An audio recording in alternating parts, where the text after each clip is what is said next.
Hello दोस्तों, good morning. आज हम लोग इलेक्ट्रोकेमिस्ट्री का सेकेंड वीडियो लेक्चर देखेंगे। सेकेंड वीडियो लेक्चर स्टार्ट करने से पहले मैं आपको एक बात कहना चाहता हूँ कि अगर आप किसी भी चैप्टर्स को काफ़ी डिटेल पढ़ना चाहते हो, काफ़ी डेप्थ में पढ़ना चाहते हो, तो इसके लिए आपको एक काम करना होगा कि आप उस चैप्टर के शुरुआत के वीडियो लेक्चर को बहुत बारीकी से पढ़ें, उसको समझें, तभी जाकर के आपको आगे प्रॉब्लम नहीं आएगा। ठीक है, इस बात का ध्यान रखें। तो मैं क्या करता हूँ, एक बार फटाफट जो फर्स्ट लेक्चर में मैंने आपको पढ़ाया था उसको एक बार मैं रिकॉल करा देता हूँ। फर्स्ट लेक्चर में मैंने आपको पढ़ाया कि इलेक्ट्रोकेमिस्ट्री का ओवरव्यू क्या है, मतलब इलेक्ट्रोकेमिस्ट्री में पढ़ेंगे क्या। तो मैंने समझाया आपको कि इलेक्ट्रोकेमिस्ट्री में हम लोग पढ़ेंगे कि कैसे केमिकल एनर्जी इलेक्ट्रिकल एनर्जी में कन्वर्ट होता है या इलेक्ट्रिकल एनर्जी केमिकल एनर्जी में कन्वर्ट होता है। इसके अलावा इलेक्ट्रोलाइट्स के कंडक्टेंस प्रॉपर्टीज़ के बारे में पढ़ेंगे। तो इस आधार पर मैंने आपको समझाया कि इलेक्ट्रोकेमिस्ट्री एक काफ़ी बड़ा चैप्टर है। अगर उस चैप्टर्स को हम क्या किए कि 3 छोटे छोटे पार्ट में बांट दिए थे। पहला पार्ट में गैल्वेनिक सेल, सेकेंड पार्ट में इलेक्ट्रोलिटिक सेल और तीसरे पार्ट में कंडक्टेंस प्रॉपर्टीज। तो इस छोटे छोटे 3 पार्ट में हम लोग पढ़ेंगे इलेक्ट्रोकेमिस्ट्री को। फिर इसके बाद मैंने आपको समझाया कि इलेक्ट्रोकेमिस्ट्री को समझने के लिए आपको इलेक्ट्रोकेमिस्ट्री से जुड़े कुछ छोटे छोटे टर्म्स है, उसको जानना होगा, तभी जाकर आपको इलेक्ट्रोकेमिस्ट्री बहुत अच्छे समझ में आएगा। तो मैंने आपको छोटे छोटे टर्म्स में मैंने आपको पढ़ाया कैथोड क्या है, एनोड क्या है। तो कैथोड के बारे में एक लाइन, कैथोड हम लोग वैसे इलेक्ट्रोड या वैसे रॉड या वैसे प्लेट को कहेंगे जिस पर रिडक्शन प्रोसेस होता है, रिडक्शन वो कैथोड होगा, और जिस पे ऑक्सीडेशन का फिनोमेना होगा उसको हम लोग बोलेंगे एनोड। ये हम लोगों ने सीखा था। इसके बाद मैंने आपको गैल्वेनिक सेल और इलेक्ट्रोलिटिक सेल का डिसिमिलर, मतलब उन दोनों में डिसिमिलरिटी क्या है, मैंने इसको आपको समझाया था कि जो गैल्वेनिक सेल होता है वो एक ऐसा डिवाइस है जो केमिकल एनर्जी को इलेक्ट्रिकल एनर्जी बदलता है, जबकि इलेक्ट्रोलिटिक सेल एक ऐसा डिवाइस है जिसमें इलेक्ट्रिकल एनर्जी केमिकल एनर्जी बदलता है। पहला डिसिमिलरिटी ये हो गया। सेकेंड मैंने समझाया था कि गैल्वेनिक सेल में एनोड गैल्वेनिक सेल में एनोड निगेटिव होता है और कैथोड पॉजिटिव इलेक्ट्रोड होता है, जबकि इलेक्ट्रोलिटिक सेल में एनोड पॉजिटिव इलेक्ट्रोड होता है और कैथोड नेगेटिव इलेक्ट्रोड होता है। ठीक है, सेकेंड डिसिमिलरिटीज ये था। थर्ड आपका गैल्वेनिक सेल में जो रेडॉक्स प्रोसेस होता था वो अपने आप होता था, स्पॉन्टेनियस रेडॉक्स रिएक्शन परफॉर्म करता था, और जबकि इलेक्ट्रोलिटिक सेल में जो रेडॉक्स रिएक्शन परफॉर्म करता था वो नॉन स्पॉन्टेनियस होता था, फोर्स्ड करना पड़ता था, एनर्जी सप्लाई करना पड़ता था, जिसके कारण वो रेडॉक्स रिएक्शन परफॉर्म करता था। तो ये यहाँ तक हम लोग पढ़े थे। तो आज हम लोग एक नए टर्म्स के साथ शुरुआत करेंगे, और आज हम लोग पढ़ेंगे इलेक्ट्रोड पोटेंशियल। तो हम हेडिंग लगाएंगे इलेक्ट्रोड पोटेंशियल।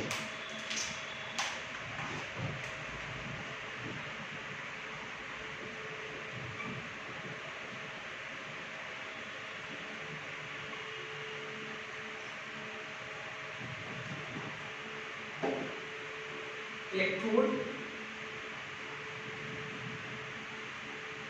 पोटेंशियल। ठीक है, तो सवाल ये कि इलेक्ट्रोड पोटेंशियल क्या है। ठीक है, इलेक्ट्रोड पोटेंशियल नया टर्म है, आज तक लोग पहले ही कभी नहीं पढ़े। तो इलेक्ट्रोड पोटेंशियल होता क्या है, पहले इसको समझते हैं। इलेक्ट्रोड पोटेंशियल को समझने के लिए हम एक कंटेनर लाते हैं। ठीक है, एक बर्तन लाते हैं और इस बर्तन में किसी मेटल आयन का एक सोल्यूशन लेकर आते हैं। मेटल आयन का सोल्यूशन, मेटल आयन मतलब Na+, copper double+, Fe double+, इस तरह का आयन का एक सोल्यूशन लाते हैं। एक चीज ये कि जो आप मेटल आयन लाओगे, मेटल आयन का सोल्यूशन, तो मेटल आयन आपको रेडीमेड नहीं मिलेगा। ठीक है, आप ऐसा सोचो कि Fe डबल+ आपको रेडीमेड नहीं मिल सकता है, Na+ आपको रेडीमेड नहीं मिल सकता है। तो आपको क्या करना पड़ेगा कि मेटल्स के आयंस को लाने के लिए उस मेटल का कोई सॉल्युबल सॉल्ट लाना पड़ेगा। सॉल्युबल मैंने क्यों बोला, सॉल्युबल इसलिए क्योंकि अगर आप किसी मेटल के सॉल्ट लाके उसको पानी में डालेंगे वो आयनाइज होगा, इस प्रकार से मेटल के आयन मिल जाएंगे। लेकिन अगर जो सॉल्ट इनसॉल्युबल होगा उसको अगर हम लोग उसके सोल्यूशन को अगर लाएंगे तो ऑब्वियस है वो तो इनसॉल्युबल है, तो आयन हम लोग को मिलेगा नहीं। तो इसका मतलब हम M नाम का कोई मेटल मान लो कि लेकर आते हैं M, ठीक है, मेटल नहीं, मेटल के सॉल्ट। तो मान लो कि MN+, ऐसे मान लो MXN, दैट इज मतलब इसको जब हम लोग सोल्यूशन लाएंगे MXN, एक्वस मतलब होगा लाएंगे, तो ये टूट कर क्या जनरेट करेगा, M पर तोड़ेंगे ये n प्लस प्लस क्या x माइनस, ये शॉर्टली क्या है, ठीक है। तो इस तरह से हमको क्या मिल जाएगा mn प्लस एक्वस और ये x माइनस एक्वस। तो कहीं ना कहीं हम लोग मिडल का एक शॉर्ट लेकर है mxn, तो इस तरह से हम लोग को क्या मिल गया यहाँ पे मिडल आयन का सॉल्यूशन मिल गया। फिर क्या किए कि इस मिडल आयन के सॉल्यूशन में मतलब ये आपका क्या है यहाँ पे middle ion solution m plus aqueous, ठीक है। फिर क्या किए कि जिस मेटल आयन का हम लोग सॉल्यूशन लेकर आए उस मेटल आयन के सॉल्यूशन में सेम मेटल को हम लोग डिप करते हैं, मिलाते हैं इसके अंदर, ठीक है, डुबोते हैं। सेम मेटल के हम लोग क्या किए एक रॉड को ला करके, मतलब एम रॉड, एम मतलब यहाँ पे एम मतलब कोई मेटल है तो उसी मेटल का बना हुआ एक रॉड लेकर आते हैं एम रॉड, इसको डीप करते हैं, ठीक है। इस मेटल रॉड को हम लोग क्या करते हैं डीप करते हैं, ठीक। इसके बाद वो क्या होता है कि जब हम मेटल आयन के सॉल्यूशन में, ये आपका मेटल आयन का सॉल्यूशन है, सेम मेटल को जब हम लोग डीप करते हैं, ठीक है, अगर ये कॉपर आयन के सॉल्यूशन को लाएंगे तो कॉपर मेटल को हम लोग डीप करेंगे, उसी प्रकार से अगर हम लोग जिंक आयन के सॉल्यूशन को लाएंगे कि जिंक रॉड को डीप करेंगे, ठीक है। तो डीप करते हैं तो होता क्या है कि मेटल आयन और रॉड के बीच में, इन दोनों के बीच में एक पोटेंशियल बैरियर क्रिएट हो जाता है, एक पोटेंशियल बैरियर क्रिएट होता है, उसको हम क्या बोल सकते हैं पोटेंशियल बैरियर या पोटेंशियल डिफरेंस बोल सकते हैं हम लोग। पोटेंशियल, दोनों के बीच में पोटेंशियल डिफरेंस क्रिएट हो जाता है। तो ये जो पोटेंशियल डिफरेंस क्रिएट होता है, इसी पोटेंशियल डिफरेंस को हम लोग बोलते हैं इलेक्ट्रोड पोटेंशियल। बढ़िया से एक बार मैंने क्या बोला कि जब हम लोग किसी मेटल आयन के सॉल्यूशन में सेम मेटल रॉड को जब डिप करते हैं तो मेटल रॉड और सॉल्यूशन, मेटल आयन के सॉल्यूशन के बीच में एक पोटेंशियल डिफरेंस क्रिएट होता है, पोटेंशियल डिफरेंस, और उसी पोटेंशियल डिफरेंस को हम लोग क्या बोलते हैं इलेक्ट्रोड पोटेंशियल बोलते हैं हम लोग। अब सवाल ये कि सर पोटेंशियल डिफरेंस कैसे क्रिएट हुआ, क्या कैसे हम समझेंगे कि वहां पे पोटेंशियल डिफरेंस ही क्रिएट हो रहा है, तो इस चीज को जरा समझाता हूं मैं। जैसे जो आपका सॉल्यूशन है उसमें मेटल का आयन है, मेटल का आयन क्या होता है पॉजिटिव होता है, m पर n प्लस पॉजिटिव है, तो मेटल आयन कैसा है पॉजिटिव चार्ज है। और जब हम लोग मेटल, उसी मेटल के जब रॉड को डीप करते हैं तो मेटल में क्या होता है फ्री इलेक्ट्रॉन्स होता है। आप लोग इनऑर्गेनिक केमिस्ट्री में पढ़ा होगा कि मेटल्स के पास फ्री इलेक्ट्रॉन्स होते हैं, फ्री इलेक्ट्रॉन।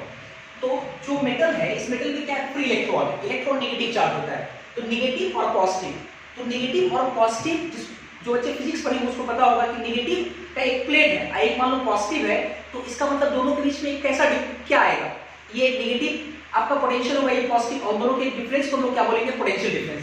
तो यही कारण है कि मेटल रॉड और ये जो मेटल आयन का सॉल्यूशन है इनके बीच में एक पोटेंशियल बैरियर क्रिएट होता है, एक पोटेंशियल डिफरेंस क्रिएट होता है। इसी पोटेंशियल को हम लोग क्या बोल देते हैं इलेक्ट्रोड पोटेंशियल। तो मैं इस बात को पहले यहाँ पे लिखता हूं कि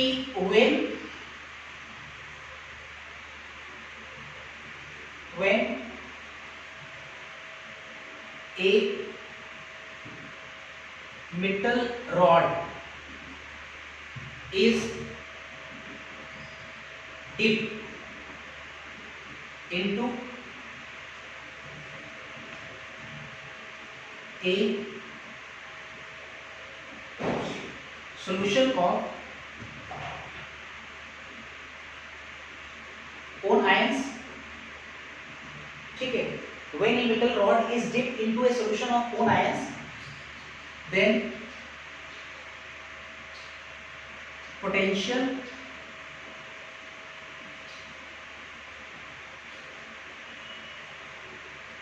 difference develop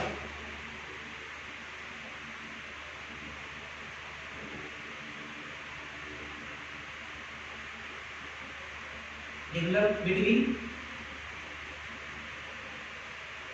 metal rod and solution of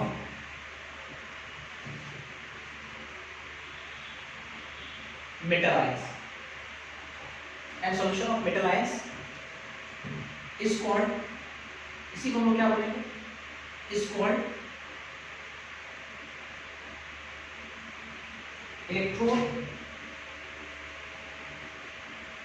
potential, इसको इलेक्ट्रोड पोटेंशियल। जब मेटल रॉड को डिप करते मिलाते हैं एक सॉल्यूशन ऑफ ओन आयंस, मतलब उनके मेटल आयन के सॉल्यूशन में, तो एक पोटेंशियल डिफरेंस डेवलप होता है किसके बीच, मेटल रॉड और सॉल्यूशन ऑफ मेटल आयंस के बीच में। इसी को हम लोग क्या बोलते हैं, इलेक्ट्रोड पोटेंशियल बोलते हैं। ठीक है, ये मैंने लिखा है यहाँ पे। अब देखो क्या है कि पोटेंशियल एक प्रकार का एनर्जी है, पोटेंशियल एक प्रकार का एनर्जी है। कैसे, आप लोग अपनी बेसिक क्लासेस में आपने ये पढ़ा होगा कि जो इलेक्ट्रिकल एनर्जी होता है वो चार्ज इनटू पोटेंशियल होता है, charge Q into V, charge into potential होता है। तो अगर मैंने आपको समझा दिया कि इन दोनों के बीच में पोटेंशियल है, ऑब्वियस है चार्ज भी है, तो किसी चार्ज और उसके चार्ज और पोटेंशियल का अगर गुना करेंगे तो कहीं ना कहीं एनर्जी निकलेगा। तो पोटेंशियल एक प्रकार का एनर्जी है। तो पोटेंशियल अगर एक प्रकार का एनर्जी है तो इस एनर्जी को पा करके मेटल का जो रॉड है, उस मेटल रॉड में क्या है, मेटल एटम है, तो वो मेटल एटम क्या करता है उस एनर्जी को पा करके कि अपने इलेक्ट्रॉन को छोड़ करके अब मेटल आयन के फॉर्म में ये नीचे की तरफ छलांग लगाता है। बढ़िया समझ आ जाएगा जिसमें क्या कह रहा हूँ कि जो पोटेंशियल एक प्रकार का वो क्या है, एनर्जी है। उस एनर्जी को पा करके जो मेटल के रॉड में जो मेटल एटम है, मेटल एटम मतलब कि अगर मान लो कि जिंक का रॉड है तो जिंक बहुत सारा जिंक एटम बहुत सारा होगा, तो जो जिंक है वो क्या करता है कि उस एनर्जी को पा करके दो इलेक्ट्रॉन को रिलीज करता है। तो दो इलेक्ट्रॉन को क्या करता है, इस वाले मेटल की प्लेट पे छोड़ देता है और जिंक आयन के फॉर्म में वो नीचे की तरफ क्या होता है, छलांग लगा देता है, सॉल्यूशन में डिप, मतलब कि सॉल्यूशन में आकर गिर जाता है। या फिर ऐसा भी हो सकता है कि उस एनर्जी को पा करके जो नीचे में मेटल का आयन है, बढ़िया से जो नीचे में मेटल का आयन है, वो मेटल आयन क्या करता है कि फ्री इलेक्ट्रॉन को गेन करके वो क्या करता है, फ्री इलेक्ट्रॉन को गेन करके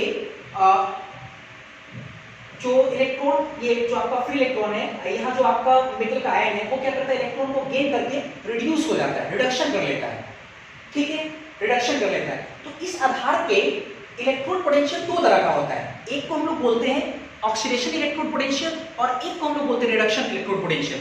और इसकी डेफिनेशन बिल्कुल क्लियर है। ऑक्सीडेशन इलेक्ट्रोड पोटेंशियल कब बोलेंगे, अगर इलेक्ट्रोड पोटेंशियल के कारण ऑक्सीडेशन प्रोसेस परफॉर्म कर जाए तो हम लोग बोलेंगे उसको oxidation electrode potential.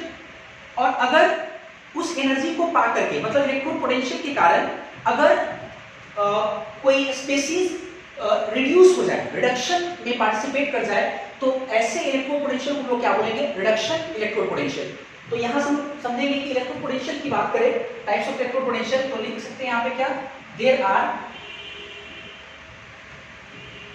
Are two types of electrode potential, दो तरह का इलेक्ट्रोड पोटेंशियल होता है। पहला a oxidation,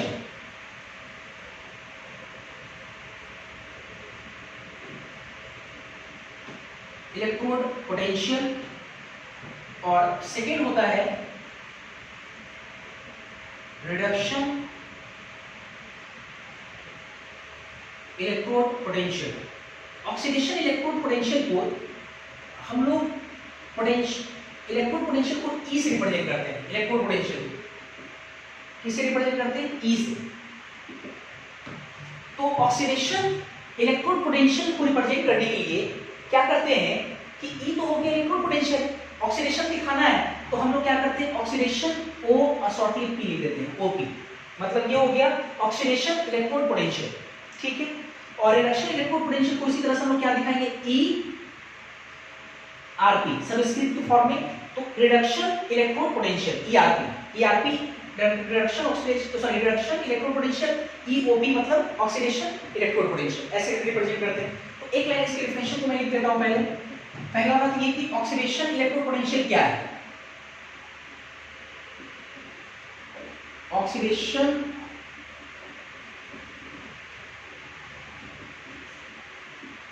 electrode potential EOP क्या है, क्या लिखेंगे हम लोग, जब ऑक्सीडेशन प्रोसेस परफॉर्म करें इसके कारण due to electrode potential, when, या इफ लिखता हूं मैं, if oxidation process takes place due to electrode potential. तो इसी हम लोग क्या बोलेंगे, ऑक्सीडेशन इलेक्ट्रोड पोटेंशियल। ठीक है, B number reduction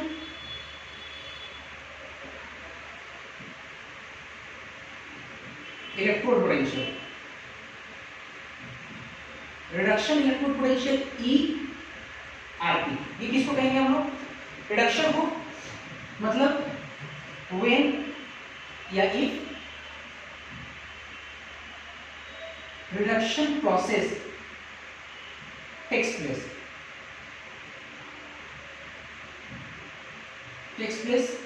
due to electrode potential.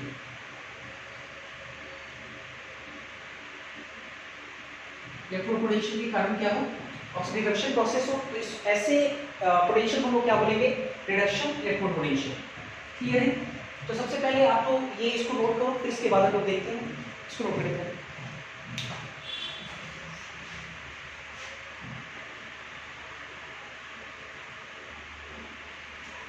तो अभी हमने सीखा इलेक्ट्रोड पोटेंशियल क्या है और इलेक्ट्रोड पोटेंशियल के टाइप्स को। एक बात और कि जैसे मैंने अभी आपको समझाया कि जो इलेक्ट्रोड पोटेंशियल होता है वो मेटल के रॉड और उस मेटल आयन के सॉल्यूशन के बीच में डेवलप होता है। ठीक, उस पोटेंशियल को हमने बोला इलेक्ट्रोड पोटेंशियल। कैसे? तो मैंने आपको समझाया कि मेटल आयन कहीं ना कहीं प्रकार का पॉजिटिव चार्ज है और मेटल के रॉड में कहीं ना कहीं इलेक्ट्रॉन है, नेगेटिव चार्ज है, तो माइनस प्लस के बीच में एक पोटेंशियल डिफरेंस क्रिएट होगा और इसी पोटेंशियल डिफरेंस को हम क्या बोलेंगे, इलेक्ट्रोड पोटेंशियल। तो कुछ बच्चे ये सोच रहे हो कि सर ऐसा वाकई में होता है या आप सिर्फ ऐसे ही बोल देते हो। तो इसको समझाने के लिए मैं आपको एक लैब का एक्सपेरिमेंट दिखाता हूँ, एक एक्सपेरिमेंट के बातों को मैं समझाता हूँ, तो उससे क्या होगा कि आपको ये बिल्कुल क्लियर हो जाएगा कि ऐसा वाकई में होता है, जिसके कारण इलेक्ट्रोड पोटेंशियल डेवलप होता है। तो लैब के एक एक्सपेरिमेंट को मैं दिखा रहा हूँ। जैसे लैब में एक एक्सपेरिमेंट किया गया,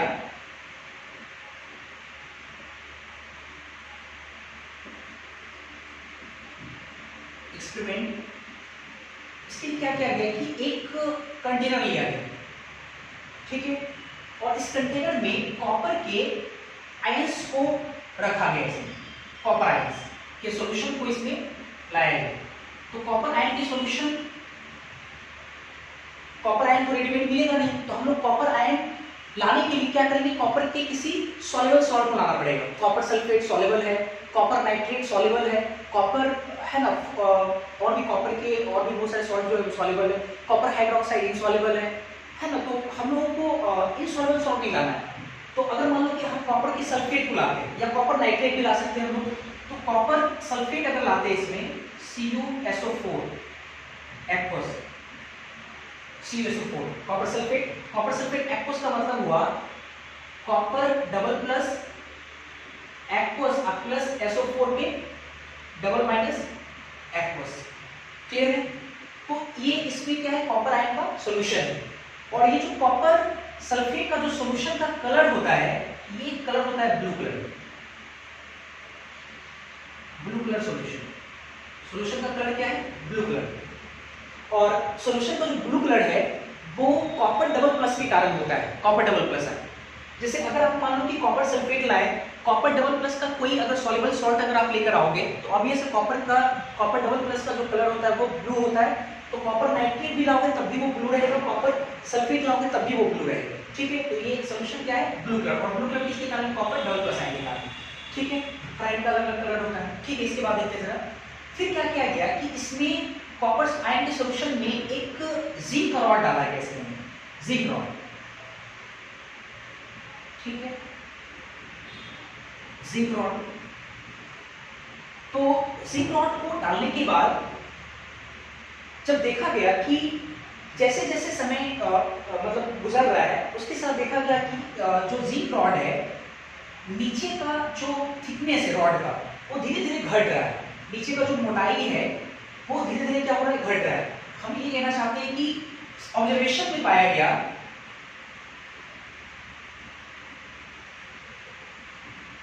ऑब्जर्वेशन जब देखा गया समय के साथ, तो पहला ऑब्जर्वेशन क्या निकला कि जो जिंक का रॉड है वो नीचे से उसका थिकनेस क्या हो रहा है, पतला हो रहा है, मतलब जिंक रॉड को टूट कर क्या हो रहा है, सॉल्यूशन में ही गिर रहा है। जिंक रॉड टूट करके सॉल्यूशन में गिर रहा है, मतलब हम बोल सकते हैं कि जिंक रॉड का जो वेट है वो क्या हो रहा है, डिक्रीज कर रहा है। मतलब पहला ऑब्जर्वेशन पाया गया, weight of zinc rod decreases, zinc rod decreases, पहला ऑब्जर्वेशन। सेकेंड ऑब्जर्वेशन देखा गया कि जैसे जैसे टाइम गुजर रहा है वैसे वैसे ये जो ब्लू कलर है वो डिसअपियर हो रहा है, मतलब धीरे धीरे ब्लू कलर गायब हो रहा है। ठीक है, तो सेकंड ऑब्जर्वेशन में मैं देख सकता हूं यहाँ पे ये कि ब्लू कलर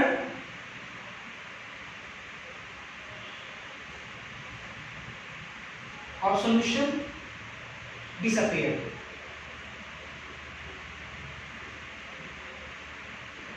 ठीक है, डिसअपियर।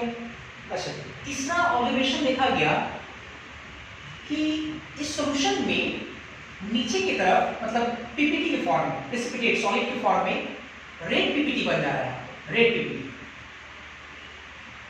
रेड पीपीटी मतलब समय के साथ देखा जा रहा है कि इस ब्लू जो कलर का जो सॉल्यूशन था उसके नीचे में रेड पीपीटी बन रहा है। हालांकि रेड पीपीटी नहीं बनता है, बनता है आपका एलवेस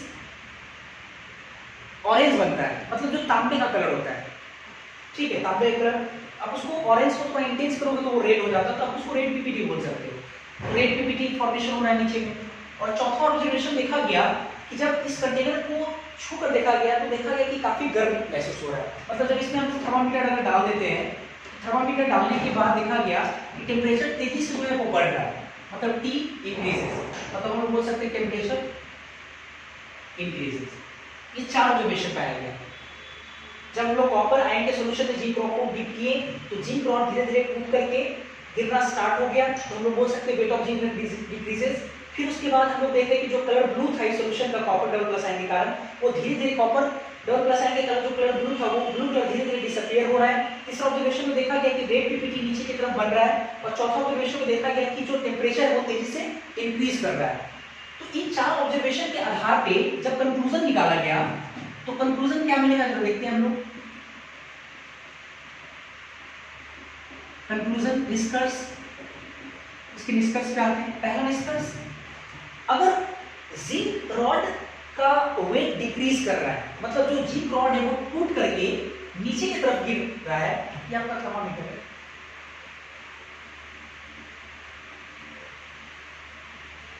थर्मामीटर, रॉड में समझना है इसको, थर्मामीटर।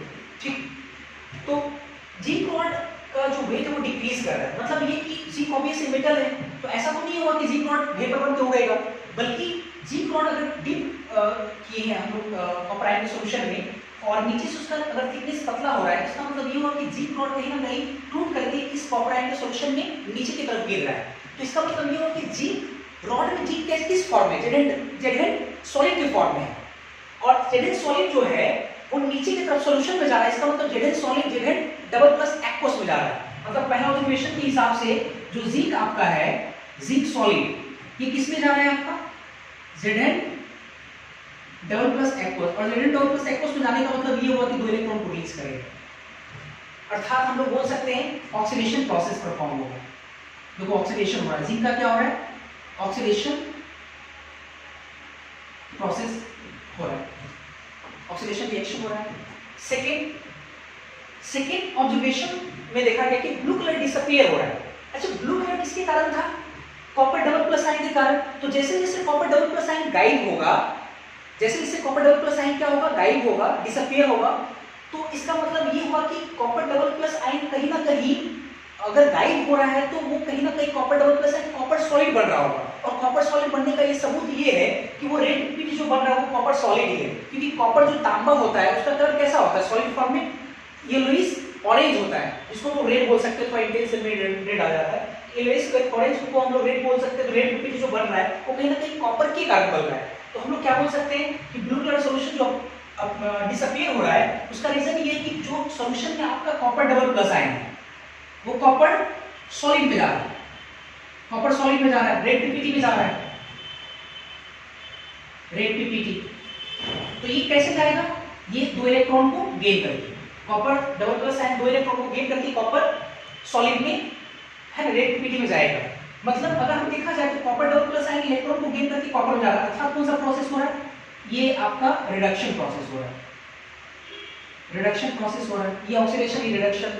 ये तीन ऑब्जर्वेशन से ये पता चला कि ऑक्सीडेशन प्रोसेस हो रहा है, जिंक का ऑक्सीडेशन हो रहा है, कॉपर का रिडक्शन हो रहा है, ठीक है। और चौथे ऑब्जर्वेशन से पता क्या चल रहा है, टेम्परेचर इंक्रीज कर रहा है। मतलब टेम्परेचर इंक्रीज कब करेगा, जब किसी प्रोसेस के होने से एनर्जी रिलीज करता हो। आपको मैंने कई बार आपको सिखाया है कि जो थर्मोकेमिस्ट्री में खास करके कि किसी भी केमिकल रिएक्शन के परफॉर्म होने से एनर्जी का एक्सचेंज होता है सिस्टम सराउंडिंग के बीच में, एनर्जी एक्सचेंज होता है जिसको हम लोग हीट बोलते हैं या इंथैल्पी बोलते हैं। तो कहीं ना कहीं अगर आपको टेम्परेचर इंक्रीज कर रहा है, अगर सॉल्यूशन का टेम्परेचर बढ़ रहा है, तो इसका मतलब ये हुआ कि उस प्रोसेस के परफॉर्म होने से एनर्जी रिलीज कर रहा है, अर्थात एक्सोथर्मिक प्रोसेस है।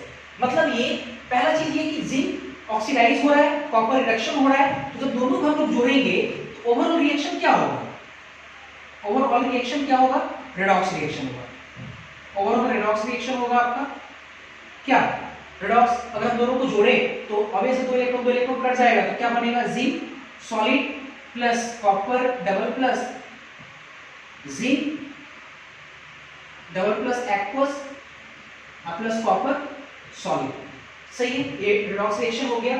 और कहीं ना कहीं ये जो रिएक्शन है वो स्पॉन्टेनियस है नॉन स्पॉन्टेनियस, तो हम लोग बोल सकते हैं क्या, स्पॉन्टेनियस, क्योंकि हमने कराया नहीं इस रिएक्शन को, ये अपने आप परफॉर्म कर रहा है, स्पॉन्टेनियस रिएक्शन। और अगर कोई भी प्रोसेस स्पॉन्टेनियस होता है तो that is delta G, sorry gives free energy change क्या होगा, लेस देन जीरो होगा, less than zero, less than zero. And चूंकि टेम्परेचर इंक्रीज कर रहा है तो इंथैल्पी चेंज क्या होगा, डेल्टा एच क्या होगा, less than zero, enthalpy change less than zero, अर्थात एक्सोथर्मिक होना चाहिए, एक्सोथर्मिक प्रोसेस हो गया। ठीक है, ये तो ऑब्जर्वेशन हुआ और ये ऑब्जर्वेशन के आधार पर कंक्लूजन है आपका। तो इसको जरा समझते हैं, मैंने आपको क्या समझाया फिर इसको जरा समझते हैं। जैसे मैंने आपको समझाया कि जब किसी मेटल रॉड को मेटल आयन के सॉल्यूशन में डालते हैं तो उनके बीच में एक पोटेंशियल डिफरेंस क्रिएट होता है, एक एनर्जी डेवलप होता है। वो एनर्जी क्या करता है, या तो ऑक्सीडाइज कराता है या तो रिड्यूस कराता है, ठीक है। तो वही चीज हम लोग एक्सपेरिमेंटली जब देख रहे हैं तो ऐसा ही कुछ हो रहा है, जिंक का ऑक्सीडेशन हो जा रहा है और कॉपर का रिडक्शन हो जा रहा है, क्लियर है, ओवरऑल रिएक्शन आपका रिडॉक्स हो जा रहा है।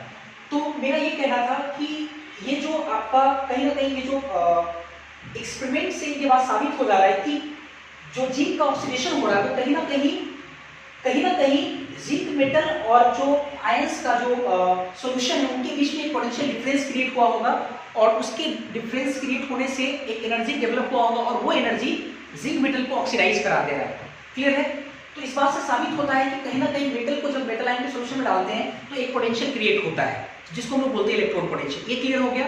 अब क्या किया गया कि जो हम लोग इस एक्सपेरिमेंट में एक बात और सीखे वो ये कि ये जो प्रोसेस है, ओवरऑल जो प्रोसेस है, पहली बात की स्पॉन्टेनियस है और दूसरी बात की एक्सोथर्मिक है, मतलब हीट रिलीज कर रहा है। तो साइंटिस्ट लोगों ने सोचा कि ये जो रिएक्शन के माध्यम से जो हीट रिलीज किया है, क्यों ना इस हीट एनर्जी को हम लोग इलेक्ट्रिकल एनर्जी में कन्वर्ट कर दें, इलेक्ट्रिसिटी जनरेट कर ले।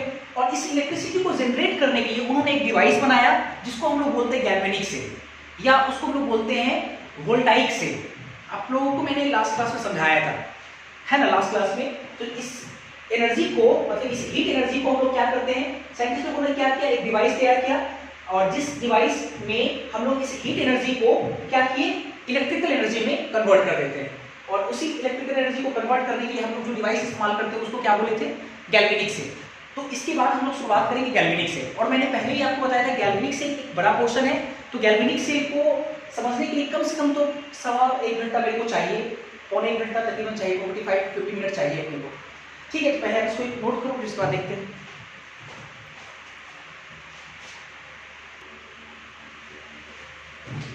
अब हम लोग पढ़ेंगे गैल्वेनिक सेल के बारे में, ठीक है। फिर देखते हैं।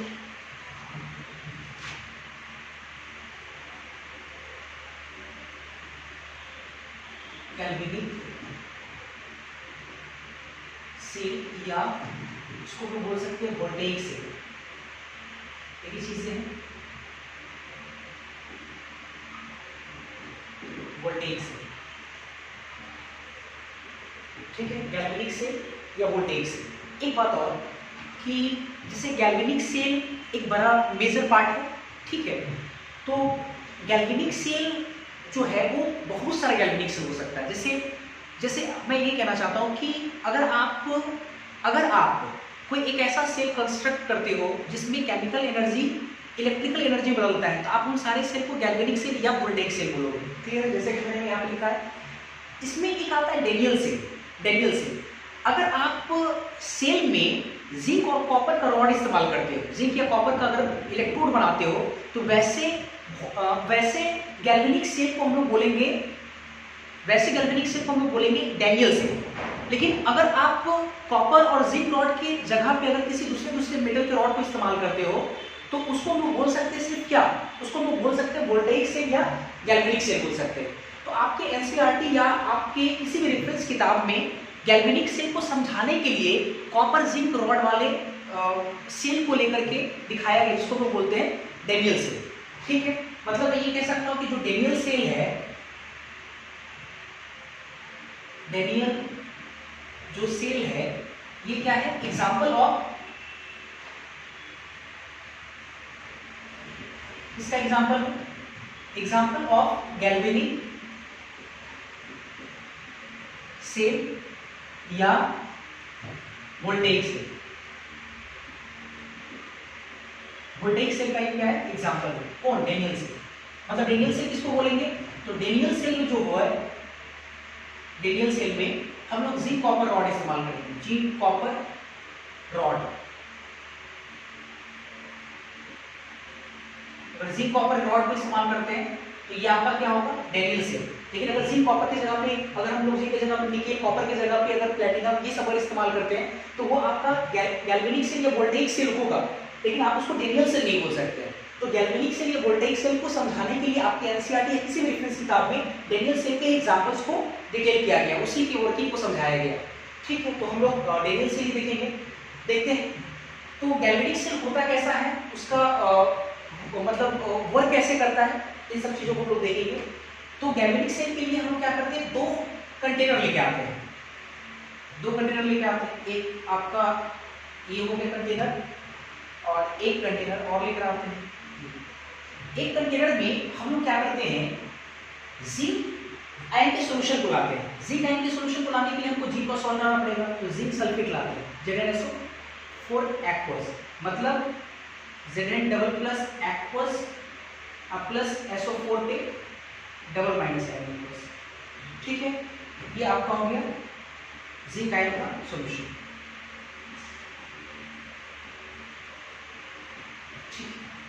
और इस जिंक आयन की एक्वस के सॉल्यूशन में हम लोग क्या करते हैं, जिंक रॉड को डिप करते हैं इसमें हम लोग जिंक रॉड को इसमें डालते हैं। ये आपका है जिंक रॉड। ठीक है, उसी तरह से दूसरे वाले कंटेनर में जो हम लोग लेकर आते हैं वो कॉपर के आयन से लेकर आते हैं, कॉपर आयन। कॉपर आयन के लिए कॉपर सल्फेट CuSO4 एक्वस, मतलब Cu double plus aqueous plus SO4 पे डबल माइनस एक्वस, ये लेकर आते हैं हम। तो इसी कॉपर डबल प्लस में जाता है, और कॉपर आयन के सॉल्यूशन में हम लोग क्या करते हैं, कॉपर के रॉड को डालते हैं, ये कॉपर के रॉड को डालते हैं। ये आपका है Cu रॉड, कॉपर रॉड है। ठीक है, इसके बाद क्या करते हैं कि जो जिंक रॉड है इसको हम लोग किसी मेटल के वायर से इसको जोड़ते हुए कॉपर के रॉड से जोड़ देते हैं।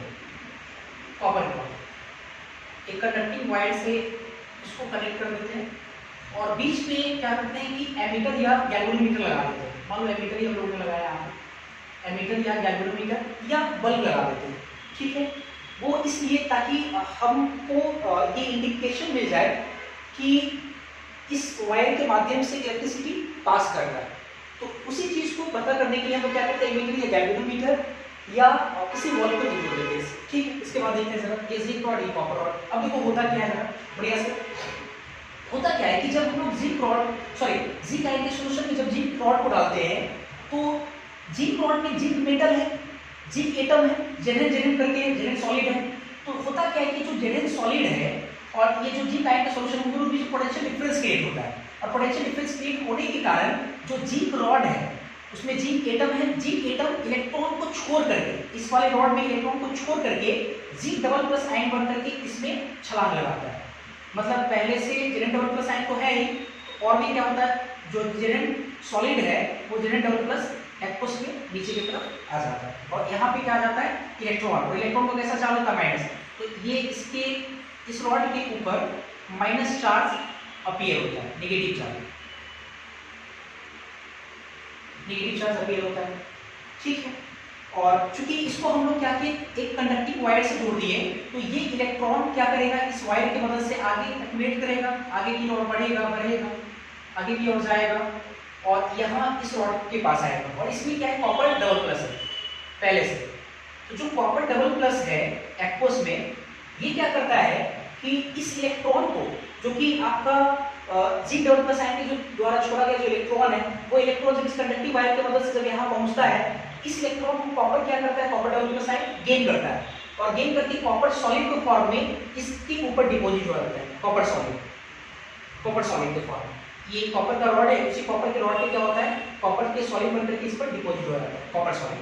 मतलब हम ये कहना चाहते हैं कि इस पर रिएक्शन कैसा होता है, यहाँ पे होता है कि जिंक जो सॉलिड है, जेनेन सॉलिड, बढ़िया से जिंक सॉलिड जो है ये जिंक डबल प्लस एक्वस का फॉर्मेशन करता है प्लस 2 इलेक्ट्रॉन, और यहाँ क्या हो रहा है ये जो कॉपर डबल प्लस आयन है इसमें एक्वस में जो कॉपर डबल प्लस आयन है, सॉल्यूशन जो कॉपर डबल प्लस आयन है, ये जिंक के द्वारा छोड़ा हुआ इलेक्ट्रॉन को गेन करके क्या बना लेता है कॉपर सॉलिड बना लेता है, कॉपर सॉलिड। ये जो आपका इलेक्ट्रोड है पूरी तरह से नेगेटिव है, हालांकि ये पॉजिटिव होगा नहीं, लेकिन हम लोग नेगेटिव के रिस्पेक्ट में इसको पॉजिटिव आनेंगे।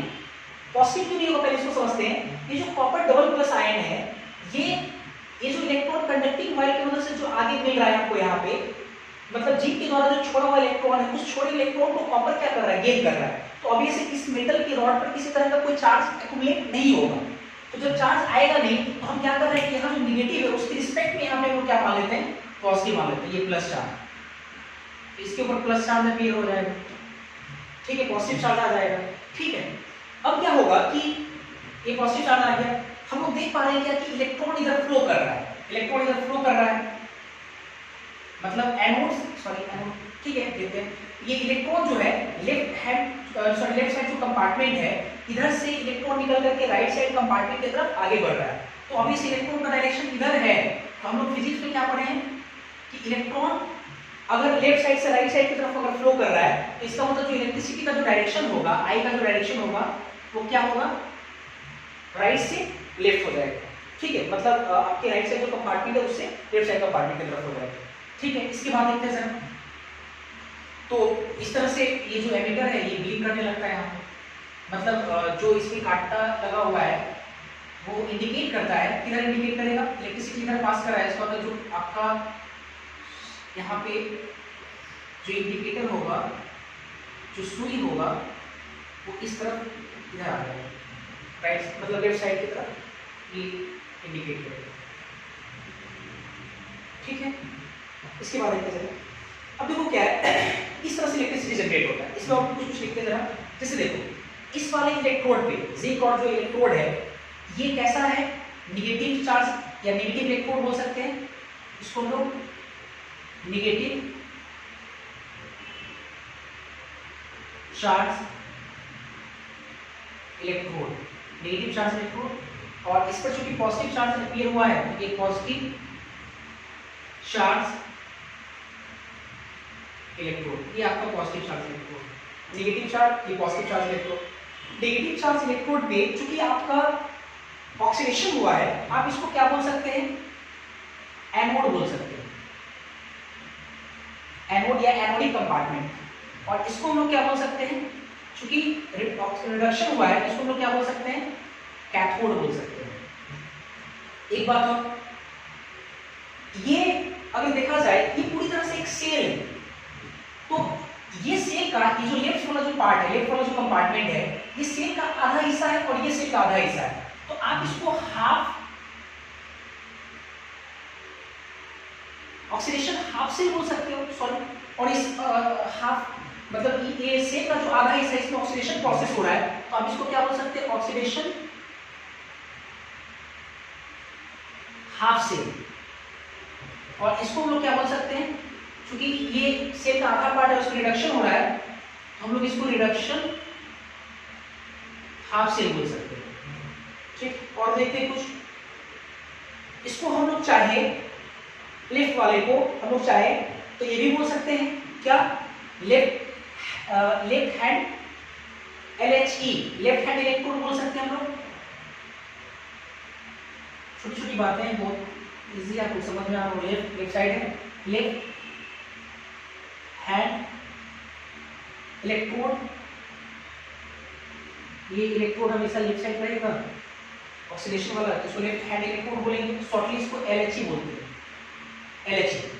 और इसको क्या बोलेंगे, right hand electrode, right hand electrode shortly RHE बोल सकते हैं। और इसी तरह से दो पोर्शन में जैसे ऐसे करके मैं समझा रहा हूं, यहां पर भी देखते हैं जो आपका लेफ्ट साइड लेफ्ट हैंड जो इलेक्ट्रोड है इस पर ऑक्सीडेशन का प्रोसेस हो रहा है। तो इस पर ऑक्सीडेशन का प्रोसेस हो रहा है तो इसका ऑक्सीडेशन पोटेंशियल हाई होगा कि लो होगा, तो हाई होगा क्योंकि ऑक्सीडेशन प्रोसेस हो रहा है। तो यहाँ हम लोग बोल सकते हैं इस पर क्या, हाई OP ऑक्सीडेशन पोटेंशियल, और इधर क्या होगा, लो ऑक्सीडेशन पोटेंशियल। क्योंकि ऑक्सीडेशन पोटेंशियल कम है तभी तो इधर रिडक्शन हो रहा है इस साइड में। अच्छा, इधर रिडक्शन पोटेंशियल की तरफ से सोचिए, इधर ऑक्सीडेशन हो रहा है, इसका मतलब कि लो रिडक्शन पोटेंशियल RP, और इधर चूंकि रिडक्शन हो रहा है राइट साइड में, इसका मतलब कि हाई रिडक्शन पोटेंशियल RP, ऐसा कुछ हो जाएगा, ठीक। एक बात और, जैसे जैसे Z सॉलिड ये Z सॉलिड जो जिंक रॉड में है, वो जैसे जैसे इलेक्ट्रॉन को छोड़ करके Z++ के फॉर्म में जब एक्वस में छलांग लगा रहा है, सॉल्यूशन में आ रहा है, तो वैसे वैसे इस सॉल्यूशन में Z++ आयन का संख्या बढ़ रहा है। कैसे बढ़ रहा है, जब हम लोग जब ऐसे समझो शुरुआत में जिंक सल्फेट का जब सॉल्यूशन लिए होंगे तो जितना Z++ है उतना ही SO4 पे डबल माइनस आएगा, तो सॉल्यूशन आपका पूरी तरह से न्यूट्रल है। लेकिन जैसे जब हम लोग जिंक आयन के सॉल्यूशन में जिंक रॉड को डिप किए तो जिंक एटम Z++ बन करके नीचे सॉल्यूशन में आ रहा है, तो Z++ का आयन का संख्या क्या हो रहा है, धीरे धीरे समय के साथ इंक्रीज कर रहा है। तो अगर जैसे जैसे Z++ आयन इंक्रीज करेगा तो होगा क्या कि ये सॉल्यूशन कैसा हो जाएगा, पॉजिटिव चार्ज सॉल्यूशन हो जाएगा, प्लस चार्ज आएगा, सॉल्यूशन पूरी तरह से क्या होगा, पॉजिटिव चार्ज। पहले न्यूट्रल था, धीरे धीरे पॉजिटिव चार्ज बढ़ रहा है, तो ये सॉल्यूशन कैसा होगा, पॉजिटिव चार्ज सॉल्यूशन होगा। मतलब ये जो आपका सॉल्यूशन है मतलब positive charge solution, positive charge solution. और ये जो सॉल्यूशन आपका है ये कैसा सॉल्यूशन होगा, नेगेटिव होगा। क्यों नेगेटिव होगा, पॉजिटिव नेगेटिव क्यों होगा समझाते हैं। कॉपर डबल प्लस जो सॉल्यूशन में है, ये कॉपर डबल प्लस आयन दो इलेक्ट्रॉन को गेन करके कॉपर सॉलिड के फॉर्म में इसमें डिपॉजिट हो रहा है। तो समय के साथ कॉपर डबल प्लस आयन क्या हो रहा है, इसके ऊपर में आता चला जा रहा है। कॉपर डबल प्लस आयन मतलब कॉपर डबल प्लस आयन इसमें क्या हो रहा है, घट रहा है। सॉल्यूशन से कॉपर डबल प्लस आयन निकल करके यहाँ पे कॉपर सॉलिड के रूप में डिपॉजिट हो रहा है। तो अर्थात शुरुआत में कॉपर डबल प्लस आयन जितना था उतना ही SO4 पर डबल माइनस आयन था, लेकिन जैसे जैसे प्रोसेस हो रहा है वैसे वैसे कॉपर डबल प्लस आयन क्या हो रहा है, डिपॉजिट हो रहा है इसके ऊपर। इसका मतलब कॉपर डबल प्लस आयन का संख्या कॉपर आयन के सॉल्यूशन से घट रहा है। तो अगर ये घटेगा तो इसका मतलब इसमें SO4 डबल माइनस आयन का संख्या क्या होगा, बढ़ेगा, सल्फेट आयन का संख्या बढ़ेगा। तो अर्थात पूरी तरह से सॉल्यूशन क्या होगा, नेगेटिव चार्ज सॉल्यूशन होता चला जाएगा, नेगेटिव चार्ज सॉल्यूशन होता चला जाएगा। अब देखो ये तो वर्किंग आपको क्लियर समझ में आ गया होगा कि कैसे काम हो रहा है कि जिंक ऑक्सीडाइज हो रहा है, इलेक्ट्रॉन जो रिलीज किया वो इलेक्ट्रॉन को जब हम कंडक्टिंग वायर से जोड़ करके यहाँ तक पहुंचा दिए तो कॉपर उस इलेक्ट्रॉन को गेन करके रिड्यूस हो जा रहा है। और इस तरह से इलेक्ट्रॉन अगर फ्लो कर गया तो इलेक्ट्रिसिटी जनरेट हो गया हमारा। लेकिन इसमें दो सबसे बड़ा प्रॉब्लम है, दो प्रॉब्लम है। पहला प्रॉब्लम ये है, बढ़िया से, पहला सबसे बड़ा प्रॉब्लम ये है कि जैसे जैसे टाइम गुजरता है वैसे वैसे क्या होगा कि यहाँ पे लेफ्ट हैंड कंपार्टमेंट में जिंक आयन का संख्या बढ़ेगा, बढ़िया, जिंक आयन का क्या होगा, संख्या बढ़ेगा।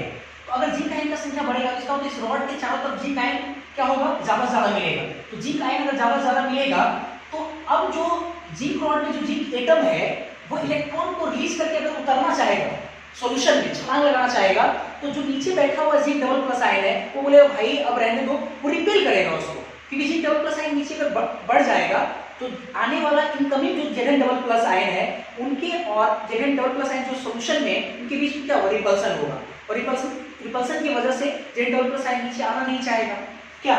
तो यहाँ पे कहीं ना कहीं एक डिस्ट्रैक्शन हो रहा है क्या यहाँ पे कि Zn डबल प्लस आयन नीचे में आना मतलब कम हो जाएगा, मतलब इलेक्ट्रॉन जो है फ्लो करना कम हो जाएगा। और एक बात और, इसमें क्या होगा कि जैसे जैसे कॉपर डबल प्लस आयन का संख्या घट रहा है अर्थात SO4 डबल माइनस आयन का संख्या बढ़ रहा है, मतलब कॉपर घटेगा तो इसका मतलब SO4 बढ़ेगा तो नेगेटिव चार्ज सॉल्यूशन लिखे, इसका मतलब सल्फेट आयन का संख्या अगर यहाँ बढ़ जाएगा, इस रॉड के कॉपर रॉड की इर्द-गिर्द क्या होगा कि वहां पे सल्फेट आयन का संख्या ज्यादा से ज्यादा होगा, सल्फेट आयन नेगेटिव होता है, तो जो इलेक्ट्रॉन जो इसके द्वारा छोड़ा गया वो जब आएगा यहाँ पे तो कॉपर डबल प्लस आयन उसको गेन नहीं कर पाएगा, क्योंकि जो सल्फेट आयन है नेगेटिव है, वो क्या करेगा, इनकमिंग इलेक्ट्रॉन को रिपेल करेगा, तो उसको सॉल्यूशन में पहुंचने नहीं देगा, सॉल्यूशन में पहुंचेगा नहीं तो अभी से copper double plus ion electron को इसलिए गेन नहीं कर पाएगा। तो होगा क्या कि समय के साथ ये जो इलेक्ट्रिक करंट का जो मैग्नीट्यूड है, इलेक्ट्रॉन का जो फ्लो है, ठीक है, वो कम हो जाएगा, और इलेक्ट्रॉन का फ्लो अगर कम हो जाएगा तो इलेक्ट्रिसिटी ऑब्वियस है अपने आप क्या हो जाएगा, कम हो जाएगा।